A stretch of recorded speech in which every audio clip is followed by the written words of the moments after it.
Saya berharap kepada Allah Subhanahu wa taala sesuai apa yang ada di dalam Al-Quran. Kita semua ini laki-laki bersyukur Allah memberikan pasangan. Jadi ada doa sebenarnya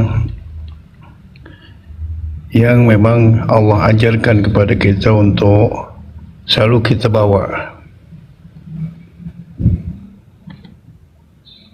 Ini doa yang biasa kita baca sebenarnya.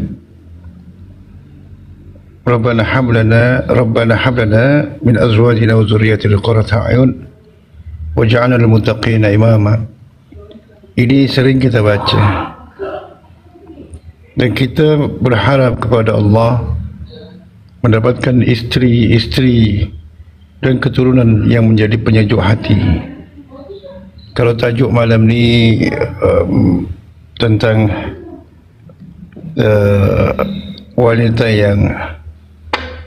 akhir zaman, perempuan akhir zaman yang dirindui Allah dan Rasulnya dan menjadi calon penghuni syurganya Allah, yakni al-mata'id dunia, perhiasan-perhiasan dunia yang wajib kita jaga. Karena ar-rijalu qawwamuna 'alan nisa, memang betul kita adalah pemimpin, maka akan diminta pertanggungjawaban oleh Allah karena bagaimana kita memimpin. Akan tetapi ada dua hal di sini kita selamat daripada pertanyaan bagaimana kita memimpin dengan baik tapi yang dipimpin tidak mentaati. Maka kita terlepas daripada pertanyaan-pertanyaan ataupun tanggungjawab. Akan tetapi hakikat daripada wanita salihah, yakni diawali oleh seorang laki-laki yang saleh.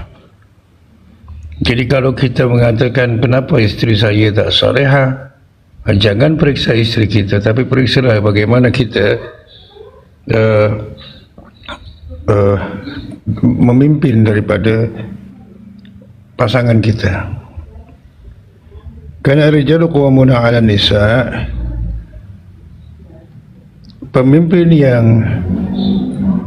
laki-laki yang memimpin adalah kalau kita kena tahu hakikat kita, bima afadalallahu ba'dahum 'ala ba'din, ba'dahum 'ala ba'din. Jadi Allah telah melebihkan kita ni sebagai laki-laki atas sebagian yang lain, yakni perempuan. Kita gunakan kelebihan ini untuk memberi contoh yang terbaik. Kita tak ada menstruasi, tak ada haid, maka kita contohkan yang terbaik dan kita kena belajar syariat dengan baik.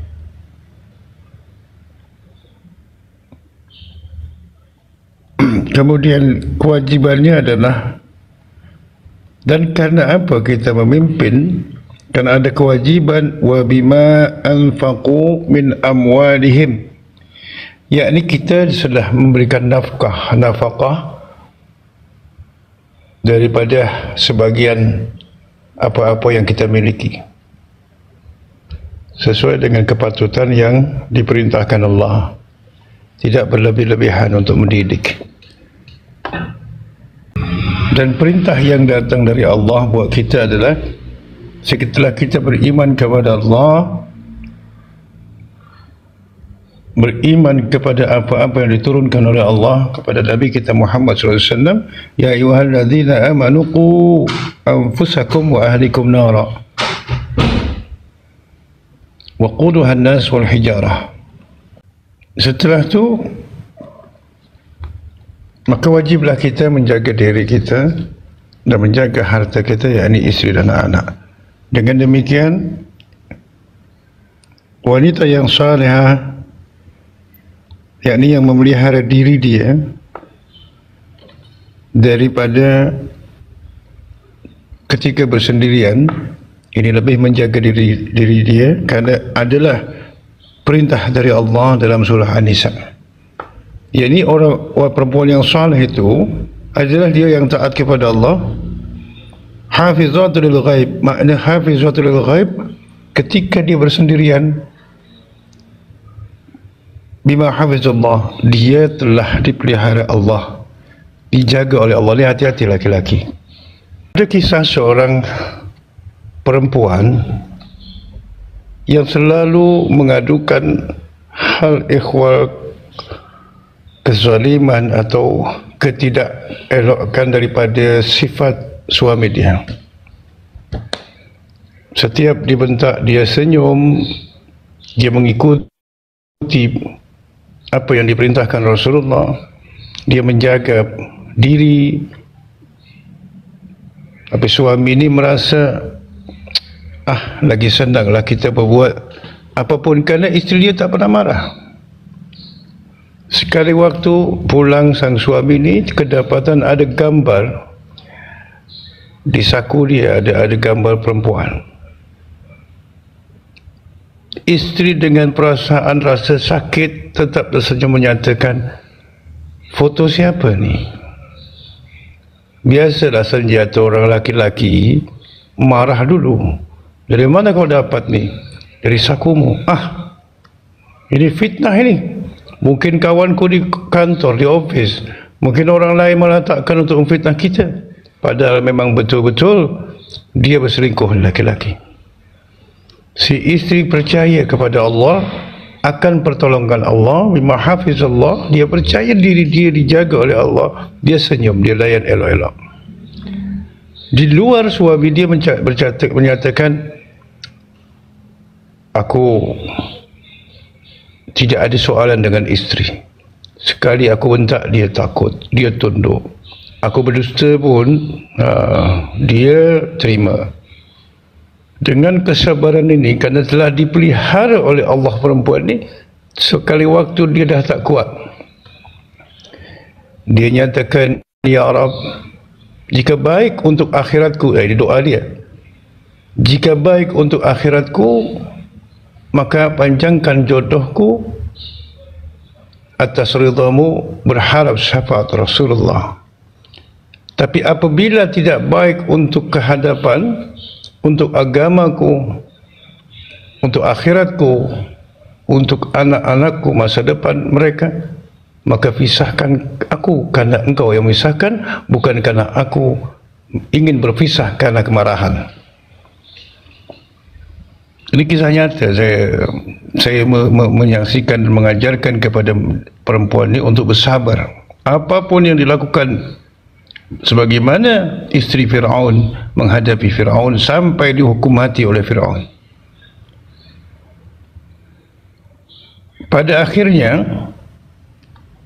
Allah Subhanahu wa ta'ala yang maha bijaksana, yang maha adil, maha berkuasa atas segala sesuatu, tiba-tiba terdengar khabar bahawa si suami dihukum Allah dengan dijatuhkan jabatannya di dalam pekerjaan. Bukan berubah sang suami, bertambah galak, memerintahkan isteri, jangan hanya pandai solat mengaji saja, bantulah suami, carikanlah modal macam ni. Tetap bersabar si perempuan ni sampai habis harta dia. Pada akhirnya dia tetap berdoa. Allah menguji keimanan seorang yang salihah tidak langsung diijabah. Mulai dia berniaga sedikit demi sedikit, dan Allah balikkan, ternyata Allah balikkan keadaan. Si isteri lebih kaya daripada suaminya. Bisnes dia lancar, perniagaan sang isteri Allah berikan apa dia? Kesuksesan, kejayaan. Tapi bukan berubah sifat daripada si suami. Justru kezalimannya bertambah-tambah. Meminta dibelikan macam-macam yang dia butuhkan. Sampai pun pada membelikan kereta, membelikan mobil, diberikan oleh sang isteri kerana berjanji dia akan mencari uang dengan tu. Sang isteri berani mengambil resiko tu, dia berikan. Setelah diberikan, bukan lagi dia menjadi sadar dan tahu batan nasuha, dia gunakan kenderaan tu untuk bermaksiat kepada Allah. Setiap hari pulang tak ada apapun. Pada akhirnya Allah Subhanahu wa taala menjadikan satu peristiwa yang tidak boleh dilupakan lagi oleh sang suami. Kemalangan terjadi dan hilang kedua kaki pada saat terjadi kemalangan itu. Pada akhirnya kedua kaki bagian hanya bagian telapak dari mata kaki ke bawahnya hilang, tak ada dah. Yang satu ada tapi tak berfungsi kerana rusak saraf dia, jadi tak boleh, lumpuh. Singkatnya, pun tak menyadari, menyalahkan isteri. Dia marah kepada isteri. Kenapa? Ketika dia sadar kakinya tak ada, dia katakan, kamu membelikan kereta yang buruk, kereta yang bekas, bukan baru. Jadi macam inilah jadi. Isteri tetap bersabar kepada Allah walaupun sakit penderitaan dia. Hari-hari dilayan. Pada akhirnya Allah menganggap yang baik akan dinikahkan, akan dipasangkan dengan yang baik, yang buruk akan dipisahkan daripada yang baik. Kerana Al-Quran yang dipercayai, seorang perempuan yang mengatakan Al-Quran adalah Al-Furqan yufariqu bainal haq wal batil, yang memisahkan antara hak yang batil, sehingga kebatilan Allah pisahkan. Si laki-laki mati dalam keadaan su'ul khatimah, terkena penyakit gula. Sedikit, dan selama sakit pun masih mengatakan, engkaulah isteri yang buruk, yang berikan aku racun setiap makan. Buktinya aku sekarang sakit, tak macam isteri yang lain. Na'udzubillah, thumma na'udzubillah. Dia mati dalam keadaan su'ul khatimah. Diajarkan untuk mengucapkan 2 kalimat syahadat, yang keluar dari mulut dia cuma a. Yang dicari satu benda yang diberikan oleh bomoh, dipegang kuat-kuat, dikatakan, ini saya terkena santau, terkena sihir. Ketika malaikat maut datang, dia tak boleh mengenal. Dikatakan, inilah musuh saya ni, jin yang datang ni. Tapi iblis datang dari sebelah kiri dengan pakaian yang elok, dikatakan, inilah khodam saya, inilah yang akan membela saya. Na'udzubillah. Inilah kalau orang di dunia tidak mengenal, tidak beriman kepada Allah, Al-Quran, dan tidak mengikuti sunnah Rasulullah dan ijma' ulama, dia percaya kepada makhluk, dia percaya kepada benda, dan dia zalimi anak isteri dia, maka jangan harap mencium bau syurga Allah, kerana orang yang zalim tempatnya di neraka. Wa quluhan nas wal hijarah u'iddat lil kafirin. Makna kafir, dia kufur nikmat. Dia berjumpa, dia punya isteri yang cantik, dia kufur, dan dia merasa diabaikan istrinya yang cantik. Cantik, tampan, pasti ada kekurangan. Maka kita sebagai suami jangan lihat kekurangan, tapi lihat kelebihan yang ada pada diri isteri kita.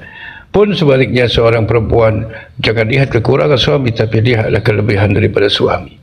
Jika ada sesuatu yang tidak kita sukai, maka bersabarlah. Apa kata Allah? Boleh jadi di sesuatu yang tidak kita sukai ada banyak kebaikan. Mudah-mudahan dari kisah ini kita boleh mengambil hikmah bahawa Allah tidak akan membela orang yang zalim. Allah hanya membela orang-orang yang sabar, yang ikhlas dan bergantung kepada Allah, mengikuti sunnah daripada Rasulullah, dan menjauhi daripada memperturutkan hawa nafsu dan percaya dengan hal-hal melebihi kita percaya kepada Allah. Saya rasa itu je, Ustaz. Silakan